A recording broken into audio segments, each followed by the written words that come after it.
জানুয়ারি কোত্থেকে এলো? এই শব্দটার উৎপত্তি কোথায়? জানুয়ারি কেম ফ্রম জানুস। যারা সূর্য পূজা করত, চন্দ্র পূজা করত, গাছ পূজা করত, আগুন পূজা করত, তাদের একটা দেবতা ছিল রোমান, যার নাম জানুস। ওই জানুসের দুইটা মাথা ছিল, একটা সামনে একটা পেছনে।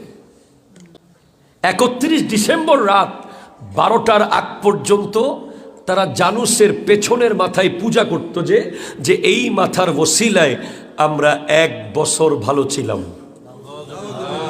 নাউজুবিল্লাহ, জোরে বলেন। এরপর যখন রাত 12টা বাজত, 31st নাইটের ফুটছে না? শোনেন নাই?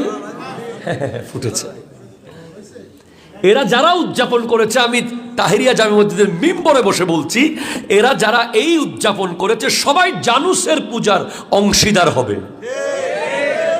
ঠিক রাত 12টা যখন হতো, সবাই জানুসের সামনের মাথায় চলে আসতো, সে পূজা করে বোঝাতে চাইতো যে আগামী 1 বছর আমরা ভালো থাকবো জানুসের সামনের মাথার কারণে। এই জিনিসটা আমাদের দেশে এসেছে 31st নাইট হয়ে।